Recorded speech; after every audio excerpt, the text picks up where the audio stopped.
Hello and welcome all to the Two Fools Makin It podcast. I am Dariustoranastudios and I'm here with my buddy Darkspring. Hello.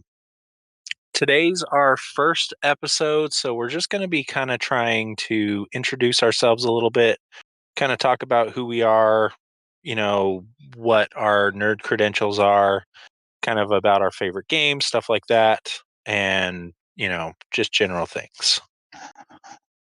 So I'm going to throw it over to Darkspring first and let him introduce himself. I am Darkspring. Nerd. That's about as far as it goes. Yeah. Um, I'm Darius. I've been doing some YouTube stuff for a little while now, but this is going to be my first time attempting to podcast, so that's pretty exciting.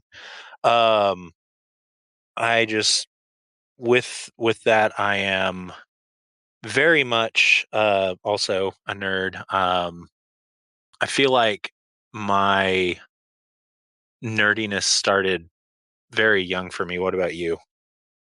Yes, mine is extremely early. Like, had to been when I was like 4 or 5. And I watched Star Wars. Yeah. Yeah, mine's about the same except for my Star Wars wasn't actually what I watched first. It became one of my like favorite things. But I actually my real nerd awakening was the movie First Night. Have you ever seen that? Yes, I loved First Night. God, that movie is so good, isn't it? Oh yeah, oh yeah. Yeah. It definitely made it so I was just hooked into like that one didn't even have that many fantasy elements to it. It was just a retelling of King Arthur and more of Lancelot, but like it just that one, Dragonheart, those were really my first introductions into like the fantasy genre. Loved So, Dragonheart. My oh neighbor yeah, had it, and we watched it like every time she had to babysit us. I loved that movie. Seen yeah, it way too many times. Wasn't a huge fan of the sequels, but the first yeah. one The was awesome. sequels were the sequels were pretty bad. Like Yeah, the CGI on the first one was so good, and then like the third one, it's like, what is this? yeah, it was. Yeah, I won't even go into it. They just weren't for me. Yeah. So, yeah, I definitely though enjoyed those, and then yeah, I ended up watching the original trilogy of Star Wars, and yeah, those were just breathtaking for me. I mean, I loved those. So I actually remember watching The Empire Strikes Back when I was like really little, and Mhm. I was like, "Oh, this was so cool." But then I didn't even get them again until I was like in like I think 4th or 5th grade is when I got to watch them again, and then I really went nuts with them. I've seen each of those movies at least 100 times. Yeah, Little yeah, unhealthy. same. But I mean, this is gonna be like very what's the word? Controversial. I actually really liked the prequel trilogy too. I actually really enjoy the prequels to Star Wars. It's the later 3 that I don't like, and if people like them, that's all cool, but to me, it's the same darn script written from the original 3, and you Yeah, can't it convince is. me otherwise. Because it's It like, is. "Hey, we have a Death Star. Hey, we have a planet that blows them up. Let's blow it Yeah. up the exact same way. Let's do The Yep. Empire Strikes Back. It's not as good, and then let's do Return of the Jedi again." But I'm like, "Oh, come Yep. on, guys." I was It actually really definitely go ahead. Oh, I was actually really excited when Disney bought the Lucas franchise because I'm like, these guys have the money and also have people who are so passionate about it that this is going to get done right. Yeah. And that never mind. Yeah. I mean, so with me, I did enjoy the sequel trilogy. It is not nearly as good as the original trilogy or the prequel trilogy, but I mean it still had cool lightsaber fights, and anything with cool lightsaber fights I think is cool. But they had so many plot holes and so many just plots that they were taking somewhere and then just dropped. Like the whole like gambling thing, or they went to like the gambling planet and everything. That could have been so cool. And then they just like, oh, actually, I double crossed you. Ha ha ha. Immediately. And it's just like, Yeah, oh, come on. That I've could have been actually good.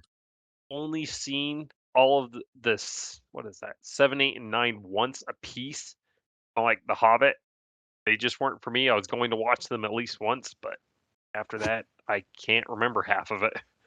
Yeah, I've seen seven probably about I saw seven actually like three or four times in theaters. Because I actually enjoyed seven quite a bit.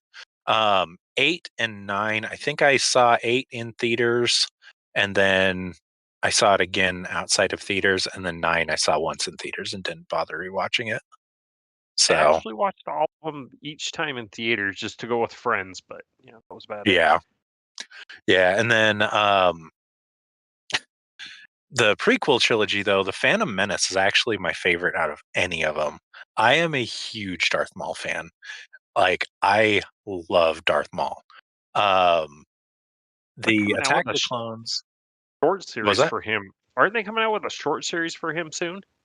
I have heard that. I haven't seen like the trailers or anything for it yet, so I'm hoping it's not just fake news happening. But um yeah, I have heard that. I was so excited with Solo, and then they dropped it and I was like, "No." Yeah, I wasn't a huge fan of Solo.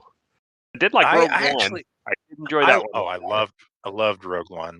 I actually really loved Solo. I think it was a lot better movie than what people gave it credit for, but it was getting crapped on because of the Force Awakens and gosh, I don't even remember what the eighth one's called.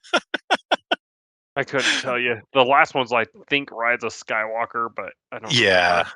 remember. Um but yeah, and then the TV shows for Star Wars were just so good too. Like not all of them were not like perfect, but like Rebels, I amazing. enjoyed Rebels. Yeah. Same with Clone Wars, and I actually really liked Ahsoka and obviously The Mandalorian. Like everybody loves that one.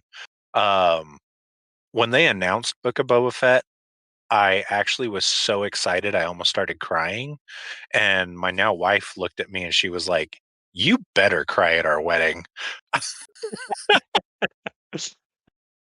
If anybody Because I was from like Disney ever legit. watches this, please go make the Yuzong Vong invasion. That's what the seventh, eighth, and ninth movies should have been. It would have been epic.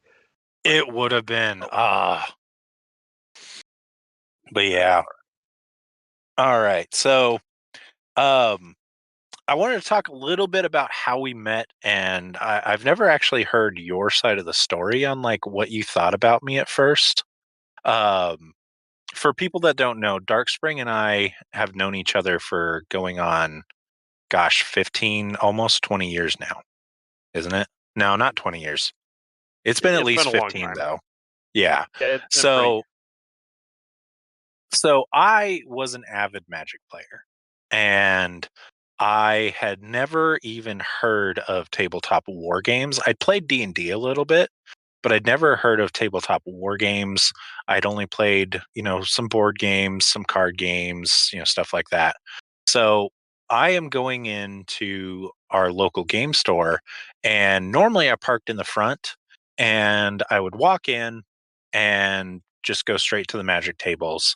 I wouldn't even bother looking at all the other stuff they had really. But one day the front parking was all taken, so I parked in the back, went in the back door, and I saw Darkspring and one of our buddies uh, in the back, and Darkspring had this like army of miniatures that had like elephant people and cyclopses and these weird spiky elf looking guys with like whips and stuff. And then our buddy, what was he playing? I think he was playing Signar, wasn't he? Oh, I think he was playing Circle, but it doesn't really matter. Oh no, he was playing Circle. You're right, because that's how I got interested. Yeah, he was playing this army of like werewolves and stuff, and I love werewolves. So I like walk in and I start to walk past and I like look at the table, kind of do a double take, and then I'm just like entranced by this game that they're playing. And so I start asking all these questions and then proceeded to spend way too much money on that game. But what they were playing was War Machine and Hordes from Privateer Press. Um, Tell me about your first impression of me. Okay, I'm actually going to take this back just a little bit so people get just kind of an idea of what I'm doing with this. I started wargaming when I was a sophomore in high school. I came across 40K, fell in love with it, played it for about 2 to 3 years, and then I fell out with it and sold everything. Then one day I walked into the game store. There's another guy that he now drives me nuts, but he was playing Kador and he was playing it against another guy who played Legion. And this was the exact same table that Darius saw me playing on with the other person. And I just sat there and I'm like, oh, this is really cool. And it really caught my attention because unlike 40K, where it's squad on squad action, it's actually individual people that can be in squads you got to go against. Plus, at that time, it was a lot cheaper than playing Warhammer 40,000 because they just didn't have as many miniatures. This was right, I want to say it was 3/4 through the way of Mark 1 of the rules, is when I got involved with it. And so when Darius got involved, it had to have been Mark 2 when you got involved, wasn't it? Mark II was literally just about to come out, or it had just come out. I think it Okay, had just come out. because we did a lot of play testing for them on the rules, would give them feedbacks. We tried a tournament, and we sent a lot of stuff back before they had all the stuff, and they were kind of tweaking all the rules. So I was sitting here playing a game. I had absolutely fallen in love with it, and this nerdy guy walks up and he looks at it, and we got this quite a bit being near the rear entrance that people would go for the parking. They'd come and they'd ask us questions, and then they'd be like, "Oh yeah, I'm totally going to get into this," and then would never see him again. I thought you were going to be doing that. And then he showed a lot of interest, and I'm like, oh, we actually might get a new person to play with us. And then he wouldn't go away. I was trying to concentrate. The other guy that I was playing against was probably the best or the second best player in the store. I really had to pay attention to what I was doing or I was going to get flattened in this match. And Darius just kept coming back and back and back. And it was like, it's okay. You come on Thursdays or Wednesdays, whatever night we were playing, or Tuesdays, and ask all the questions you want. But the guy who I was playing against was called what are they called? The Press gangers. press gangers, and so he was supposed to talk to all the new people, teach them how to play. So I had to wait patiently while Darius just went back and forth asking questions, and he'd leave for like 2 minutes and would get like two more models moved, and then he'd come right back. And then Darius had the unfortunate event of having, I don't know if I taught you all the rules, probably not even close, but we played a lot. So Mhm. he learned all my bad habits Yep. from the game. So that's Yep. just the way it was. Yep. And oh man, I loved War Machine and Hordes for years. And oh my gosh, I started with Circle. I really liked that. I played Kaya and Kaya 2 mostly because I loved the War Beasts. They were just the coolest to me. So I would always play her, and then Chromac was the other one because he could beast out, and so I'd have a beast as my caster. And then I switched over to did I switch to Legion or Scorn first? I You had think it to was Legion. you had to have gone with Legion because then you dipped your toe in Scorn, and I was like all annoyed because I was supposed to be the only Scorn player. And then you Yeah. and Jeff and John all started playing Scorn. And I'm like, come on. Yep, yep. And so I dipped my toe in Scorn and I got a bunch of Legion stuff. With Legion I played Rias. And I always played the casters that like nobody else liked. Like obviously in Circle, everyone liked Chromac because he was super cool. But I also played Grail, and he was like my third like main caster, and nobody played Grail. He was considered the worst, and nobody played Rias, and I loved her, and so I played her a bunch. Let's see here, who else did I play? Lilith too. She was my tournament caster. Um, who did I play in Scorn? Did I just play? I know Mullet Karn was the beast. Who was the Morgul? I Yeah, played Morgul Morgul. a lot. Yeah, Oh, just but so yeah, people understand, Hordes was more or less just like 40K, but you're moving individual models around. You're controlling what they're doing. You're rolling dice, kind of like you do in D&D with your attack. And then we're sitting here saying a caster. A caster is the general, but it's like a king in chess. If the caster goes down, you lose the game. yeah, yeah. We're going to be doing an episode on War Machine and Horde, so I'll stop going into the game itself. But yeah, that's how we met. And then after I moved states away, and then we fell out of contact for, gosh, it was like 5 years, something like that. It was Maybe I don't remember. yeah, it was a I while. yeah, it had to have been quite a while because I deleted my Facebook, and Yeah. it was kind of the end of that. Yeah, and then all of a sudden one day I have horrible ADHD, so it's one of those things like out of sight, out of mind. So like if you're not actively in my sight, I sometimes forget people exist, and then I'll randomly remember like, oh hey, I need to message this person, and I won't have even realized that it's been 4, 5, 6 months to a year since I've talked to this person, and then I'll just reach out and be like, hey, what's up? And they're like, what are you doing? So that's what I did with Darkspring is I messaged him out of the blue, was like, hey, what's up? How's it going? And yeah, you said that you thought I was reaching out for money. Okay, let me clarify this for everybody. So after I reactivated my Facebook, and I don't know, I think it was just a big sales pitch that was going on at the time, but that they were saying everybody reach out to your friends and try to do these sell things.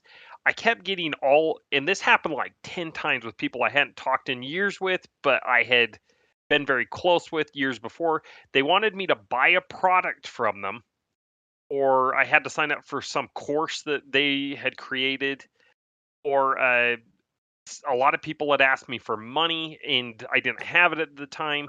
And then when they found out I wasn't interested in buying their course or buying their product, they didn't want to talk anymore. So I was fed up with everybody from my past who was doing that. All of a sudden, I get this random phone call. I don't know Darius's number because we haven't talked in years, and he leaves me a message, and I'm like, "Oh crap, not another one." So, but I was like, we had been really good friends in the past. I'm gonna give it a try, and then he actually legitimately was just wanting to get an update, and I'm like, "Oh, that's new." So, Yeah. And yeah, and by that time you had gotten married. yes, I'd been married for probably 3 years at that point. So maybe we only didn't because I think I told you when I was getting married.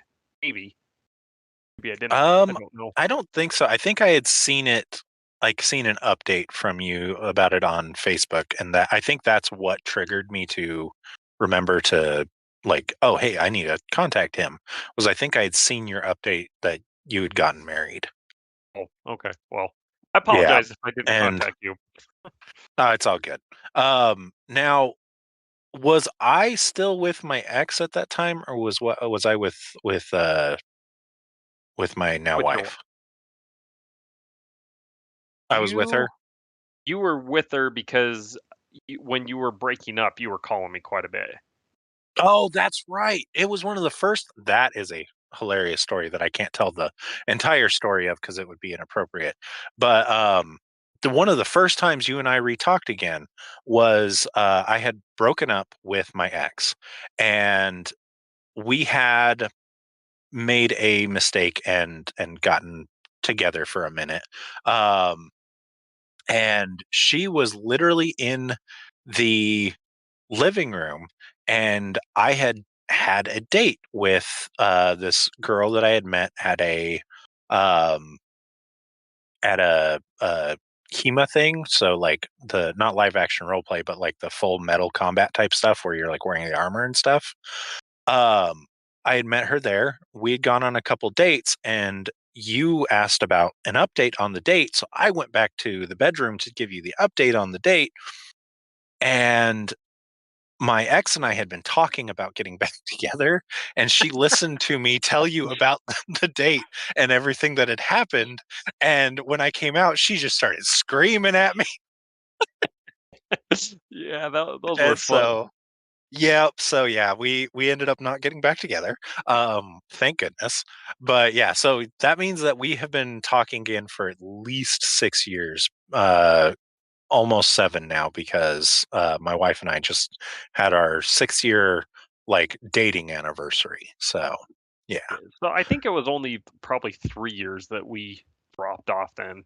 It was yeah, something like that. 'Cause I remember being in class and my girlfriend at the time was calling me, and I told you, "Oh, yeah, she's calling me." We didn't last very long. We only dated for like 2 months. But I met my wife probably 6 months after that, and we had stopped talking at that time and then re-picked up because I had moved when you recalled me. Must have been there a year, so it's probably about 3 years. okay, Like, yeah, I could also be off, but it doesn't really matter. Neither here nor there. yeah. Um, but yeah, and then um, so to kind of move on to another subject there. So I wanted to kind of talk about why we decided to start podcasting slash YouTubing. So with me, I my original idea for my YouTube channel was literally just I wanted to have fun and show my gaming to the world. I'm not good at video games. Like I'm not. Um and sometimes people find that entertaining, so I was like, "Hey, this will be fun." Um I actually started my channel as an Ark Survival Evolved channel because of creators like Syntac and Axeman and Jim Bob. They were kind of my inspiration. I really, really enjoyed watching their stuff, and I had a weird kinship feeling with Jim Bob because he was terrible at games as well, and so it was just very entertaining watching him. And so I decided I would start that. But as it went on, I was like, hey, I want to show other games other than Ark. And so I started doing some other games. And then the people who made Ark really pissed me off. So I just cut Ark out of my gaming repertoire completely. But that's actually why, like, in my like why I call my viewers survivors, and I say at the end keep on surviving is because of Ark Survival Evolved. So, and also because I do a lot of survival games and stuff like that. But yeah. So, but I did eventually decide I wanted to try to monetize. I have kind of backed off a little bit from that idea. I don't care as much. I still would like it. It'd be cool. I don't care as much now. Now it's a lot more chill. And I am thinking of kind of rebranding my YouTube channel. I haven't uploaded much recently, but I'm thinking about rebranding.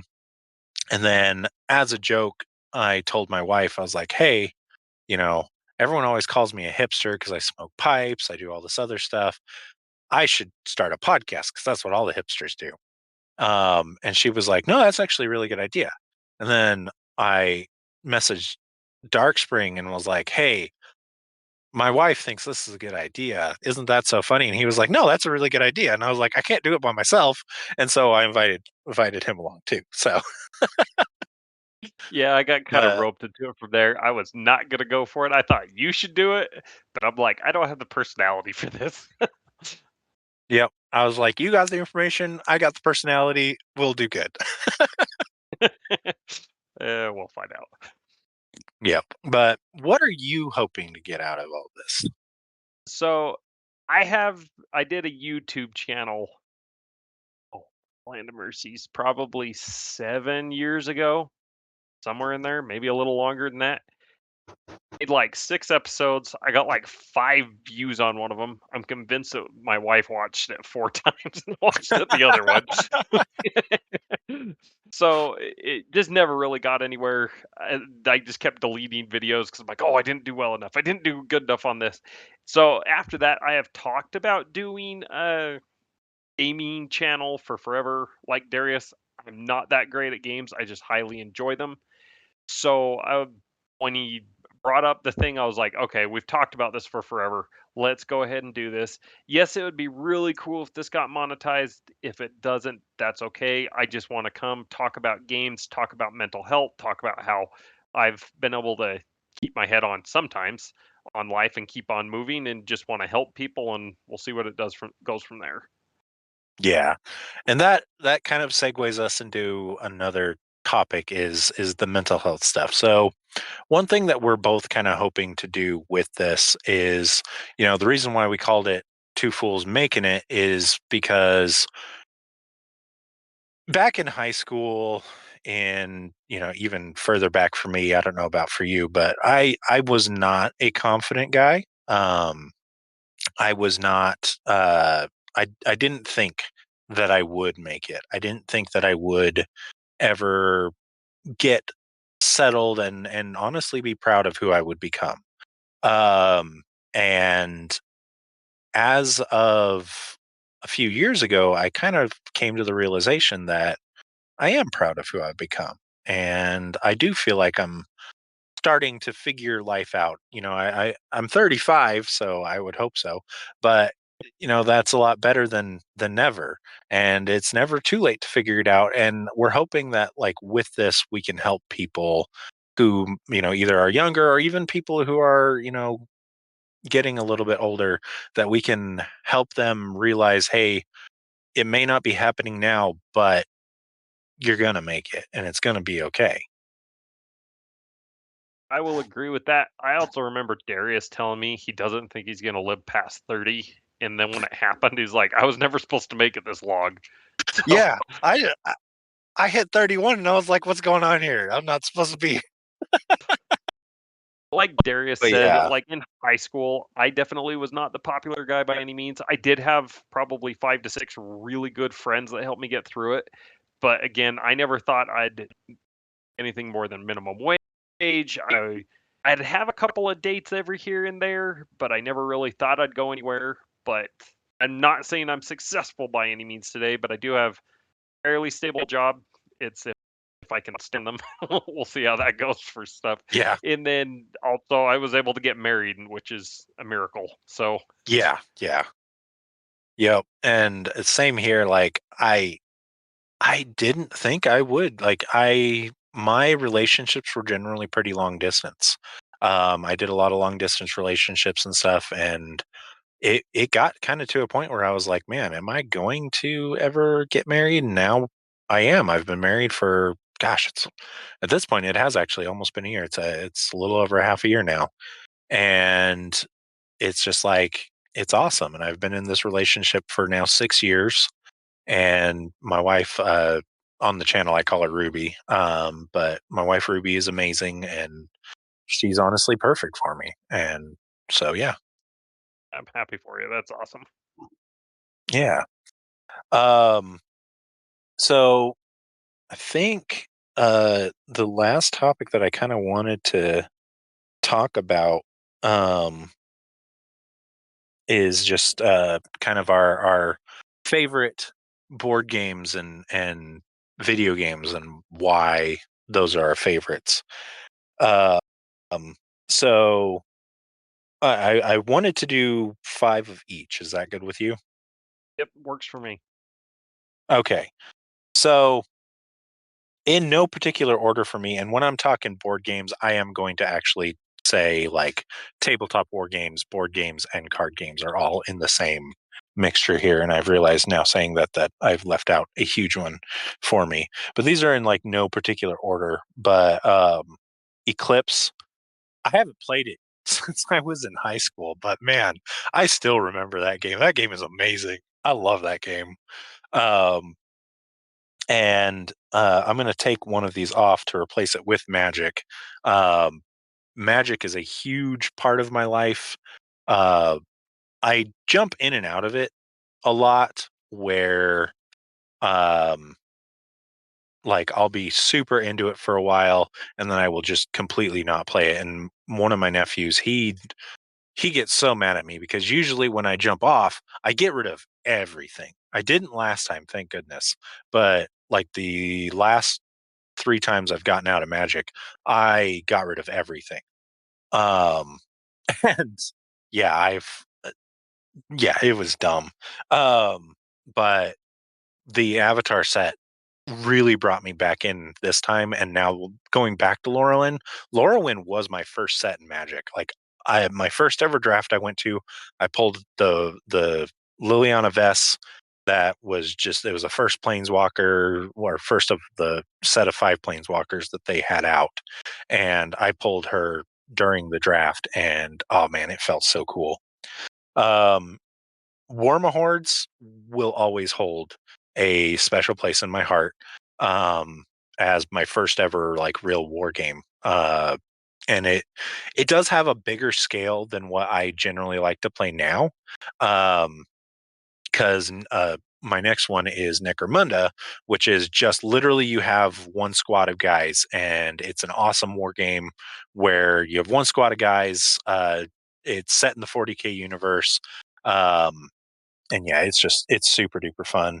And then I'm just gonna kind of throw a obscure one, which is called Mice and Mystics. It's like a RPG, but in board game form, where everybody has been turned into mice and they're trying to get turned back into humans. So it's a lot of fun. What are your board games? Okay, so my board/card games. First one I'm gonna say is Magic. I played that one way back in the day, and like Darius, I've gotten out of Magic twice. This last time that I got out of it, I actually kept some of my commander decks, and then probably 4 just like little 60 card decks that I play with my brother and a coworker. Um, next board game or tabletop I'm going to include is War Machine and Hordes. I don't play it any longer, and I don't plan on ever getting back into it, but I just had so much fun playing it. I'm also going to include 40K with that one. Again, I haven't played 40K in forever, but those are definitely 2 that are very special to my heart. My third one is going to be Risk. No, that one's kind of a controversial one, but I just have so many fond memories from playing Risk with my family as a kid. It was just a lot of fun, and I'll play Risk once every couple of years.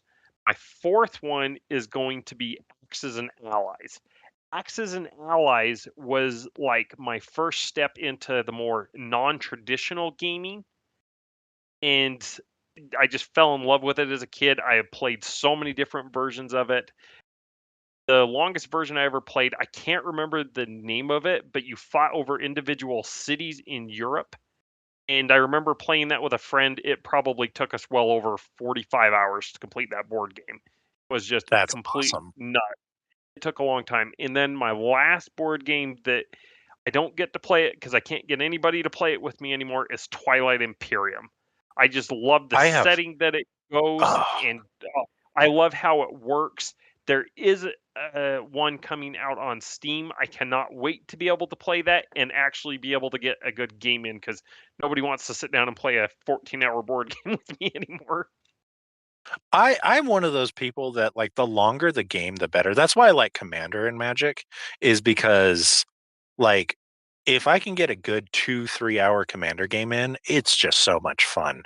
Um, like even just the hour long ones are fun, but like if it's over in like 10-15 minutes, like why even bring out your stuff? Like I those games aren't fun to me. Um, but yeah, that's like uh, same as kind of your list. Like my list is all very long games. I've never played Twilight Imperium, and I want to so bad. Oh, that game looks so much fun. I love Twilight. All right. So, um, I didn't write down my video games, so this is going to be just off the top of my head. But I'm going to let you go first this time. Okay. So for video games, This one's kind of a genre, but mine is Total War. I always go back to Total Wars. I will get bored of Total Wars and stop playing them, but after I play other games, that's what I always come back to. Um, right now, I'm really enjoying Warhammer 3. Still playing a little bit of Total War Pharaoh, and then super excited for Total War 40K. You'll expect to hear a lot from me on that one. I'm super excited for that. And then as far as other video games go, I really enjoyed the original Fables. I loved Fable 1 and Fable 3. I played those way too many times. Absolutely adored them. And then my next one is Halo, and it's the three first Halos, Halo 1, 2, and 3, and then also Halo Fall of Reach. Those were just so much fun to me. And then my fourth one is going to be Command and Conquer Red Alert. I have played way too much of that game. Oh, especially Command and Conquer Red Alert 2. I also played it with friends on campaigns constantly. It was a lot of fun, and I just can't say enough about it. And then the fifth one, I just had this in my head. Oh my gosh, I just forgot it. Oh, Majesties on the computer. The reason I enjoyed Majesties so much is because you don't actually click around like regular RTSs and have your soldiers go around. It has its own very primitive version of AI, and I just loved sitting there and watching the little troops go out, explore the maps for you. You'd put down coins to try and get your heroes to do things. It was a lot of fun for me as a kid to watch, and that is a game that I go back to every now and then. How's your list? Nice. So, starting off my list, I'm going to be starting it with a game that I've already mentioned and that I've already said I don't like anymore, but it will always hold a special place in my heart, and that is Ark Survival Evolved slash Survival Ascended. Like, a survival game where you're taming dinosaurs is just cool. I'm definitely not going to give them any more money. I might play a little bit, coming up, but I'm not going to give them any more money or any more. Like, I'm not going to stream or record it anymore.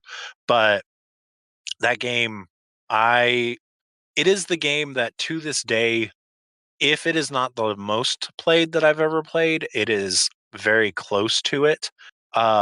I've played it on multiple different consoles and the computer, so I can't get an accurate number. But on the computer alone for Arc, I've played over 1,000 hours.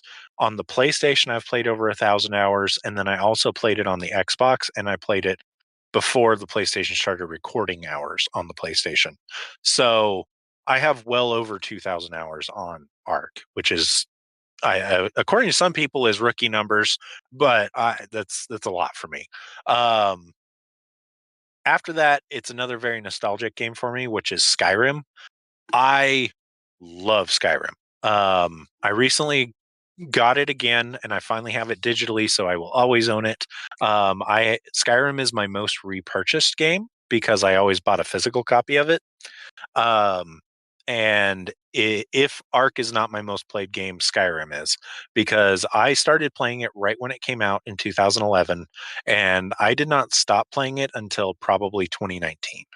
So, like, just an absurd amount of hours. And weirdly enough, I have almost exclusively played it unmodded. I don't really do mods in games very well. And so a game that can keep me that interested that long, base game, is nuts.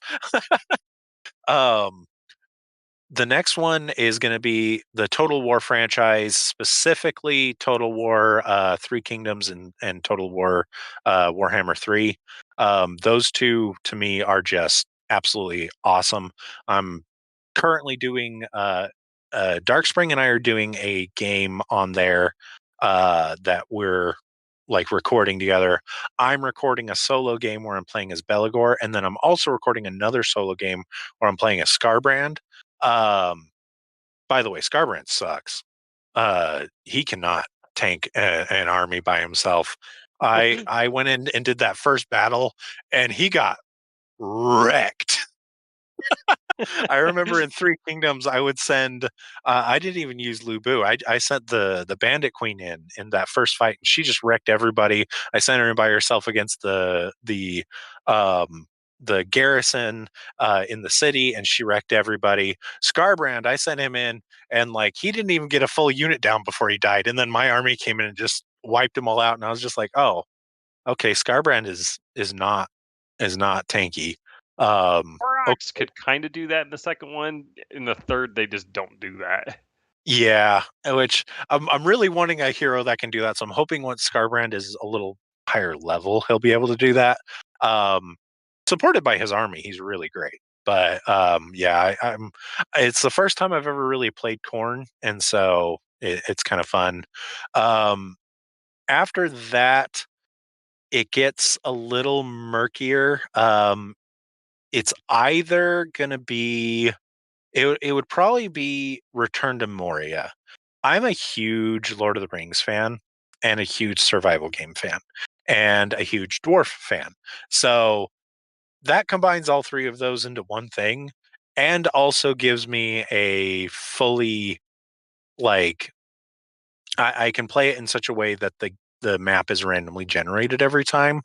And so that to me is just amazing. Like I love that. And then for the fifth one, it's either Valheim or Medieval Dynasty. Valheim is similar to Return to Moria, where you have um, like or Power World, honestly, one of those three. It's kind of a three-way tie. Um, so Valheim has procedurally generated. That's what it's called, where the map is different every time, and that to me is awesome. I love being able to have a new experience every time I play. Um, Whereas Medieval Dynasty has that very cool like city building aspect to it as well. So like it's a survival game, but you also are recruiting people into your village, building up your village and everything. And so that's really neat. And then Power World is kind of like Ark meets Pokemon. So like you're catching all these different creatures and stuff, and then you get to put them in to work in your base. It's not as in depth of a like base building as Medieval Dynasty is, but it still has very cool like the capturing and stuff like that.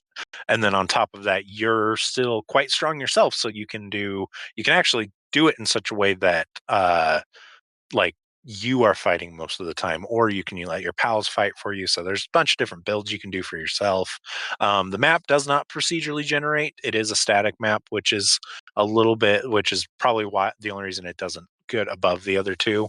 But yeah, it's just very very cool. I very much um, enjoy those. So yeah, I do want to give an honorable mention to Stellaris. That is the yep, first game I've ever broken 1,000 hours on, and it almost made the list, but I did stop playing it. I got obsessed with being able to beat all the crises because at the very end of the game you can have a big old crisis that can wreck the galaxy, and I turned it up to the hardest setting, and you can turn it up to where they all come at you, and I became absolutely obsessed with beating that. As soon as I beat it, I stopped playing it. Besides one more final campaign that I played with Darius, was it your nephew? yeah. It was my nephew and one of his Nephew, friends. yeah, and one of his friends. And I did not realize that I had became so obsessed with that game when we were playing it. I owned about 3/4 of the galaxy. Everybody's like, "What are you doing?" I'm like, "Oh, I guess I played this game a little too much." Yeah, yeah, I enjoy Stellaris. It's just so complex because that honestly is where I run into issues. Is I like to just play the game and just wing it, and then I always get wrecked by people who like know what they're doing in the games, and so I'm like, yes, I do not know what I'm doing. In fact, I know how to kind of make money, and that's all. Stellaris took me probably 40 hours to figure out. I actually bought the game, sat down and tried to learn it. got so mad at it, I put it down for 1 year, and then I came back and watched probably 20 hours worth of YouTube tutorials, and then and finally it clicked. It was like, "Oh my gosh, Paradox games are like getting another college degree." It just oh boy. Yeah, they're cool. I just I they are definitely complex. Hey, at least I Um, was able to hold your hand through teaching you how to play yes. it. Yeah, I never would have I tried to learn Crusader Kings 3 on my own, and I could not do that. Like, I I was so confused. I yeah, that actually one got took decent at that game, but yeah. I wanna say that one only took me about 10 hours to learn, and then I was able to teach you, but, yeah, still, ugh. And Yeah. Stellaris isn't that bad once you figure it out, but it's like, "Oh, I need this resource to get to that resource, which does this thing." And it's just like, "Oh, okay. Oh, thanks." Yep. All right. Well, I think we're going to go ahead and wrap up today's episode. So thank you guys so much for tuning in and listening. Um, I don't really know how we're going to be ending these ones, but yeah, thank you guys again. And let us know what you thought in the comments and such. But until next time, we'll talk to you later. Thank you, everybody. Till next time.